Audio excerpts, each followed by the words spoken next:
We are in Genesis 41. We're going to do the second half of this chapter. It's been quite a while since we've been in this chapter.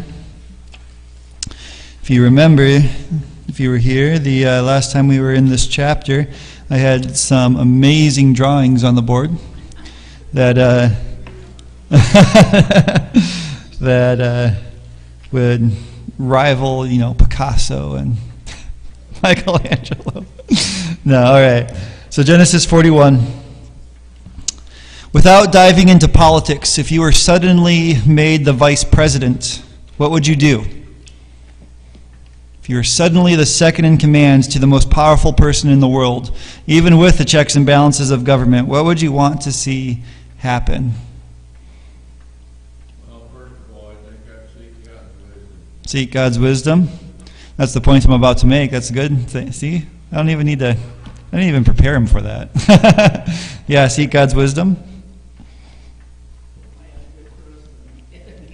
Hope you had a good president ahead of you. Yeah. What advantages would you want to have?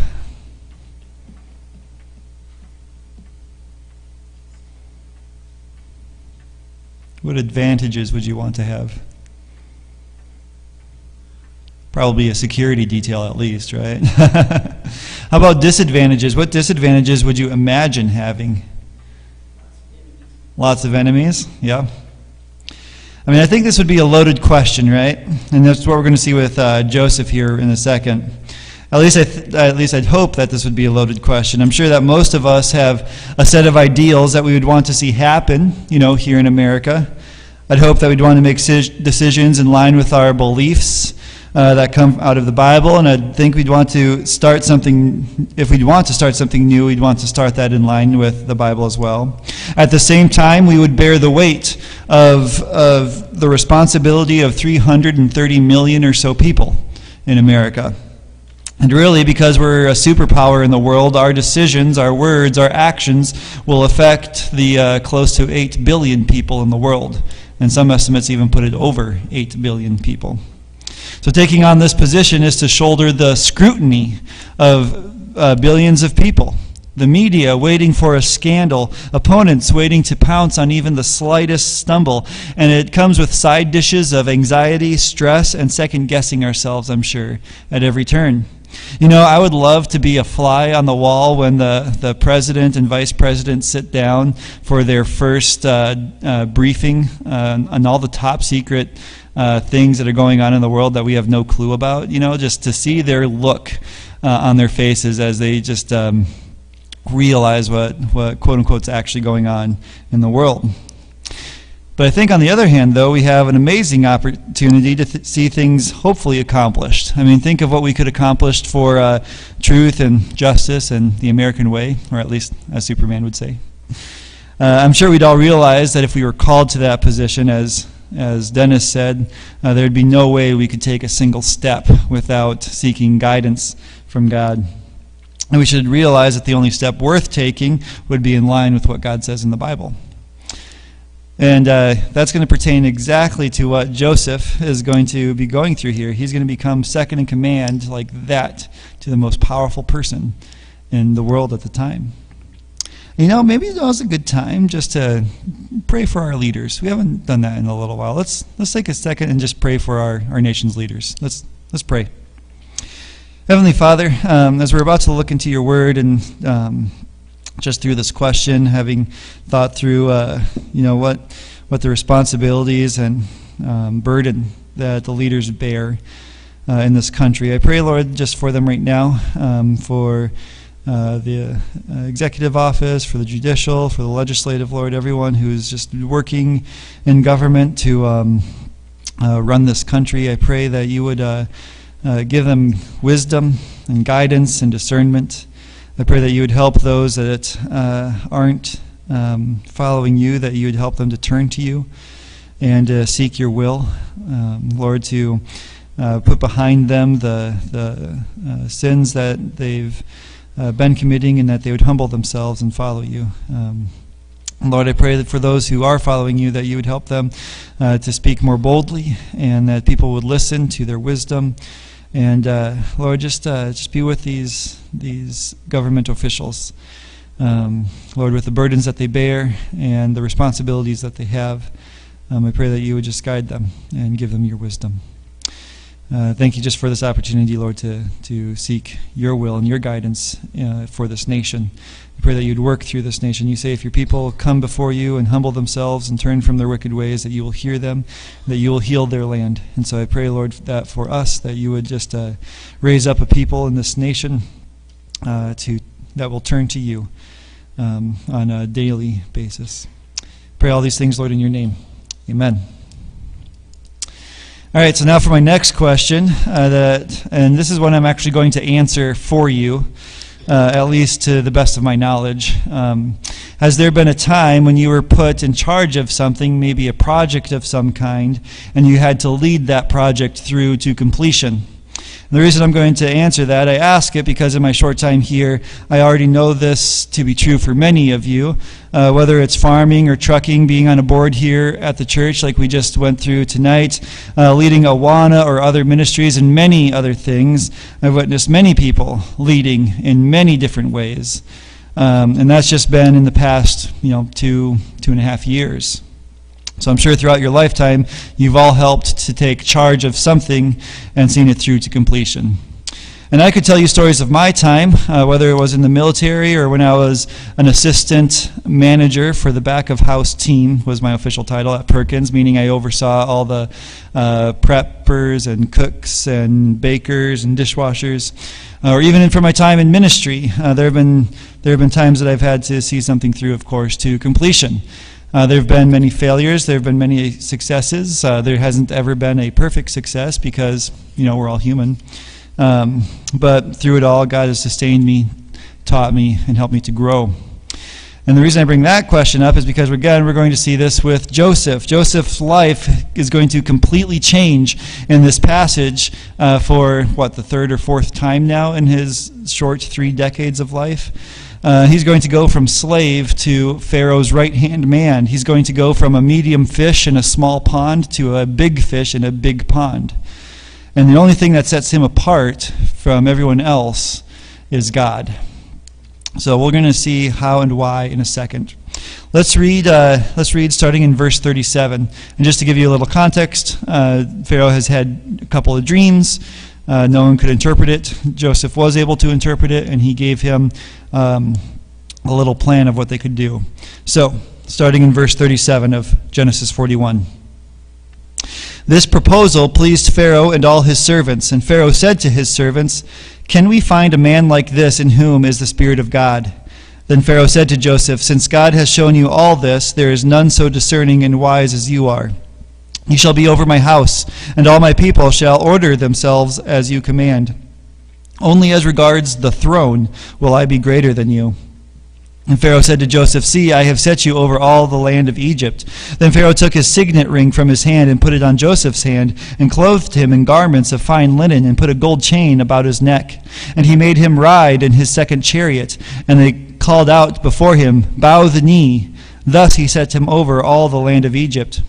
Moreover, Pharaoh said to Joseph, "I am Pharaoh, and without your consent no one shall lift up hand or foot in all the land of Egypt." And Pharaoh called Joseph's name Zaphanath-Paneah, and he gave him a marriage to Asnath, the daughter of Potiphera, priest of On. So Joseph went out over the land of Egypt. Joseph was 30 years old when he entered the service of Pharaoh, king of Egypt. And Joseph went out from the presence of Pharaoh and went through all the land of Egypt. During the 7 plentiful years the earth produced abundantly. And he gathered up all the food of these 7 years, which occurred in the land of Egypt, and put the food in the cities. He put in every city the food from the fields around it. And Joseph stored up grain in great abundance, like the sand of the sea, until he ceased to measure it, for it could not be measured. Before the year of famine came, 2 sons were born to Joseph. Asnath, the daughter of Potiphera, priest of On, bore them to him. Joseph called the name of the firstborn Manasseh, "For," he said, "God has made me forget all my hardship and all my father's house." The name of the second he called Ephraim, "For God had made me fruitful in the land of my affliction." The 7 years of plenty that occurred in the land of Egypt came to an end, and the 7 years of famine began to come, as Joseph had said. There was famine in all the lands, but in all the land of Egypt there was bread. When all the land of Egypt was famished, the people cried to Pharaoh for bread. Pharaoh said to all the Egyptians, "Go to Joseph. What he says to you, do." So when the famine had spread over all the land, Joseph opened all the storehouses and sold to the Egyptians, for the famine was severe in the land of Egypt. Moreover, all the earth came to Egypt to Joseph to buy grain, because the famine was severe over all the earth.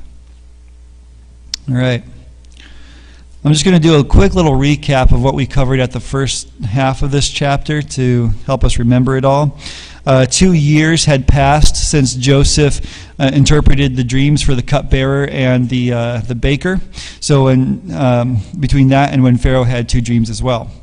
We saw the little detail of Pharaoh waking up last time that we looked at this, of him waking up and then going back to sleep. And we're reminded of just the truthfulness of the Bible. This little fact was preserved for us over all time. So we're reminded that real people were living real lives. And Pharaoh wakes up from his dreaming, and no one can interpret his dream. The cupbearer then remembers that Joseph could interpret dreams and tells Pharaoh about this. And so Joseph comes to hear the dream. And when Pharaoh comments on Joseph's ability to interpret it, Joseph immediately pointed to God. He said, "It's not I that can do this, it's God who's going to do this for you." So we're reminded of his example through that when the opportunity comes, we should truthfully point to God as well. Pharaoh tells Joseph his dreams, and Joseph interprets them. We saw that when God reveals the future, he expects it to affect the present. Joseph lays out the interpretation of the dream of what's going to happen with the famine and the years of plenty, and they should act now because of what's going to happen in the future. And God enables him to give a comprehensive plan to meet the emergency that was coming. Okay? So that's what we've seen so far in this chapter. Let's dig into what happens next. Verse 37 comes in right after Joseph finishes telling his plans to Pharaoh. And we see not only Pharaoh's reaction to it, but all the people as well. They were pleased. Moments before this, everyone was entirely at a loss. There was no one who could interpret the dream, much less know what to do about it. No one to know what to do. Interpreter after interpreter just continued to fail. So Pharaoh and his court were at the end of their ropes. They were very desperate enough to call in a Hebrew slave. But now, not only was there hope, there is a plan of action. So, when Pharaoh turns to talk to his servants, how does he describe Joseph in verse 38? Yeah, he says that the Spirit of God is on him. Now, the word for God here is the general word for God. It's the word Elohim. So he isn't recognizing the true God. He could simply be saying that there is something supernatural going on here. But at the very least, he recognizes it. And so he turns to Joseph, and he sets up a little bit of logic for us. He says, since the Spirit of God is in you, since God has shown you all this, what? What does it mean? What does the end of verse 39 says that this means? Yeah, there's no one more discerning or wise as Joseph. Now, wouldn't it just be great if other people today could put 2 and 2 together like that? You know, if the world looked at us and said, you're a Christian, which means you have the Spirit of God in you, which means you're wise and discerning. Man, that'd cover so many problems, right? If we could just have that happen. It'd be great. But that's what Pharaoh does here. And his thinking is that this same God that gave Joseph the ability to interpret the dream and gave him a plan of what to do about it will most likely help him to carry out that plan more than any other person, right? Just 1 + 1 = 2 for Pharaoh here. But Pharaoh doesn't stop there. He does 2 things in verse 40. 2 things he puts Joseph over in verse 40. It's his house and his people. Essentially the entire nation. And Pharaoh recognizes that. He tells Joseph that no one will be greater than him other than Pharaoh, and he'll only be greater because of his throne. Being a head of his house is to exercise great authority. Throughout time, the head of the ruling household often ran the country, while the king and queen operated in ceremonial matters. And so it's kind of like today when in Britain, where King Charles III is more of a ceremonial position, while the government is run democratically. In ancient times, the head of the household was often the ruler.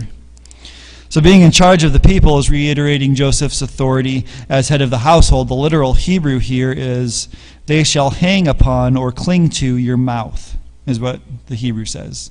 They shall hang upon or cling to your mouth. This is in line with a common expression that we use today. They'll hang upon your every word. Okay? Still, Pharaoh is going to remain the supreme ruler, but he places as much authority as possible in Joseph's court. And what does Pharaoh set Joseph over in verse 41? Kind of just the period at the end of this sentence. You'll be over all the land of Egypt. From the other things that Pharaoh already gave Joseph authority over, he already had authority over the land, but stating it leaves no room for doubt for anyone. Joseph is in charge. And so, before we continue on, I want to point out our first lesson here.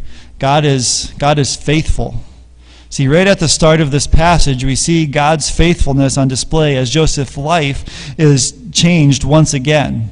God did not abandon him to the pit that his brothers threw him into, nor into the slavery they sold him into, nor when he was accused of adultery, and never when he was put into prison. God worked to bring Joseph out of all of that, and we see that happening here. And not only do we see it, Pharaoh saw it too. He could see that something supernatural was going on. And so when God proves his faithfulness, it witnesses to others. That's our second lesson for today, and it comes right after the first. It's like a 1-2 punch. Not only did Joseph experience the faithfulness of God, but Pharaoh was able to see it as well. God's presence with Joseph didn't go unnoticed by other people, nor will it go unnoticed in our lives. See, when people see how God has worked or is working in our lives, it'll speak volumes. When a person of faith is always hopeful in the midst of diagnosis or difficult times, it speaks volumes. When in the midst of our grieving, we can point to God's faithfulness to walk with us through it. Or if the person has passed on, was a believer, and we know that we'll see them again in heaven, it all speaks volumes. People notice when we don't act like the world because we know God is with us. And so pray that God would continue to work through you and in you through whatever situation you're in to help others see his faithfulness. Now, coming back to Genesis, what Pharaoh said with words, he backed up with his actions. What 3 things did he give to Joseph in verse 42? His signet ring, fancy clothes, and a gold chain. And what did he allow him to ride in verse 43?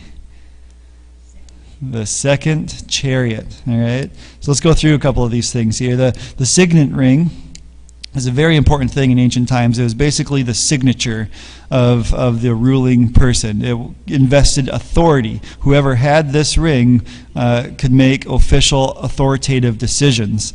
And so that's what Joseph is given first. Clothing him in fine clothes visibly changed him from a slave in prison to a ruler or authority, a royal government official. And the gold chain, most commentators think, is just a general symbol of authority. You're basically, now you're rich. So the second chariot was a vehicle that was so not ordained, adorned. That's a word. It was ornate. There we go. That's the other word I was thinking of. That it would have been recognized as second only to Pharaoh's. And so all the outward trappings of authority have been put on Joseph by Pharaoh himself. So to put it simply, he put his money where his mouth is. And then he goes a step further. See, as Joseph is riding through the city in the second chariot, in verse 43, or through the land, I should say, in the second chariot, they're hosting what amounts to a parade. They're introducing Joseph to the people at large. They're telling them to bow their knee to him. And after all of this, Pharaoh talks to Joseph in verse 44. He says, "I am Pharaoh." That's to remind Joseph that there's no way that Joseph's authority will ever be, as high as Pharaoh's or higher. But then he appoints Joseph as the other sole authority in the land. Everyone needs Joseph's permission to lift hand and foot. Now, this wasn't meant literally, of course, but it was to show the extent of Joseph's authority. The buck stops with basically Joseph. Yes, a little bit Pharaoh, but basically with Joseph. He is in complete control. But Pharaoh does one last thing in verse 45. He gives Joseph an Egyptian name and an Egyptian wife from a priestly line. In other words, this was a good political marriage. The kind of marriage that would solidify Joseph's authority and integrity in the land, even though he was a foreigner. Now, the name Zaphanath-Paneah may mean abundance of life, or it may mean God speaks and he lives. This is a transliteration from the Egyptian into Hebrew, and so it can't mean both, but scholars can't figure out which one it means either. Either way, though, it's a very strong name for an Egyptian. Osnath means the one who belongs to Nath. Nath was the goddess of the Egyptians, one of the goddesses of Egyptians. Potiphera means he whom Ra, that's the sun god, he whom Ra gave. Knowing that Potiphar was the name of the captain of the army, Potiphera was probably the name of the chief priest in the land. And then the city of On was the well-known center of worship for the sun god Ra. That's their highest god. And then we see Joseph do, I think, what any good leader would do, should do, could do. He goes throughout the land. He wants to know the people. He wants to know the cities and town. He wants to know, well, probably everything. I mean, up to this point, he's just been a Hebrew slave. He hasn't been able to get out much. But he needed first-hand information so that he could take that information and take on that task that he was about to take on. And the people needed first-hand contact with him so that they would be able to know him and trust him. So that's what we see Joseph going out and doing. Look at verse 46. How old was Joseph when this occurred? 30. Think about when you were 30. Or for my kiddos, when you will be 30. Do you think you had or will have the ability to rule an entire nation at 30? Let's put a different perspective on this. Think about everything that happened in Joseph's life so far. All that happened before he was 30. And when we remember in Genesis 37 that this all started when he was 17, that means everything happened within a span of 13 years. That's a lot to pack in to 13 years. You probably want to go to counseling for that. But again, God was with him through it all. And I keep pointing that out because when we get to Joseph revealing himself to his brothers, he's going to say the exact same thing. You may have meant these things for evil, but God meant them for good. And so, at 30, Joseph worked as a ruler under Pharaoh. The 7 years of plenty came, just as Pharaoh had dreamed, and Joseph stored food just as he said would happen. Look at the end of verse 48. Where does it say he stored the food? In the cities, right? Right around with the fields, surrounding fields, putting their grain into that city. It's probably a wise way to do it, right? Rather than having just a few big places and big cities, there's many more smaller places that they could go to. The farmers who sold their extra grain knew that it was going to their closest city. In doing this, Joseph didn't have to put out a newspaper and tell people where to go for food when the famine hit. They already knew. They just had to go local. And how much grain did he store up, according to verse 49? Sand of the sea. So much that he couldn't even measure it anymore. So much that it was like the sand of the sea. That is the providence of God. And that's our third lesson. God is our provider. He provides here in Genesis just as he promised he would, and he'll provide for us. We must always trust in that, even in the tough times, and especially in the good times, because it's in the good times that we can forget about God's providence and enjoy the gift rather than the giver. God is our provider. Now, so far in this chapter, the events have progressed, I think, in a very logical way. From the dreams to interpreting the dreams, to Joseph giving a plan, to Pharaoh agreeing with the plan and putting Joseph in charge, to even the 7 years of abundance. Everything happened in order. But now we pause for a moment to see that Joseph becomes a father in verses 50 to 52. Not once, but twice. And the birth of his sons given as a matter, I think, of record to show how and when these two men, these two leaders of future tribes, came into being. Manasseh and Ephraim will be leaders of half tribes when Joshua divides out all the land for people. It also gives us an indication how Joseph viewed their births and his time in Egypt. Because look at verse 50. Other than Joseph, the only other person named is Osnath. We're already told that Joseph married her. Telling us her name again, that both sons are born to her, re-emphasizes Joseph's faithfulness for us. Back when he was with Potiphar's wife, he proved his integrity and proved his faithfulness. In that situation, he carries it forward here, proving his faithfulness to his wife. And I point this out because so far in his family, only Isaac is the other person who has been faithful to his wife. Both Abraham and Jacob, and we know of Judah as well, haven't been all that great examples for us. So Joseph's in pretty rare company already. But Manasseh here, Manasseh means making to forget. And it fits in with what Joseph said, that God has made him forget all his hardship and all his father's house. So in other words, the sting has gone out of his remembrance of the past. He has finally let go of his hurts and wounds. Ephraim means double fruit. And again, it fits with what Joseph said, that God has made him fruitful in the land of his affliction. But it's interesting, I think, that he still refers to Egypt as the land of his affliction. You know, while he now has wealth, power, authority, the burdens I think he has to bear in Egypt have increasingly gotten greater. With great power comes great responsibility.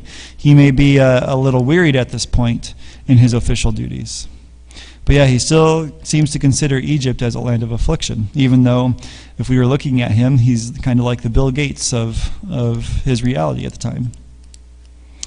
But let's look at verse 53 here. It says, 7 years of plenty that occurred in the land of Egypt came to an end. In verse 54, the 7 years of famine began to come.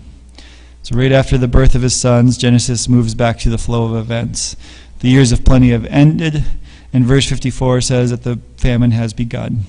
But verse 54 also underlines something important. It says that the famine begun as Joseph had said. See, what was interpreted has come true.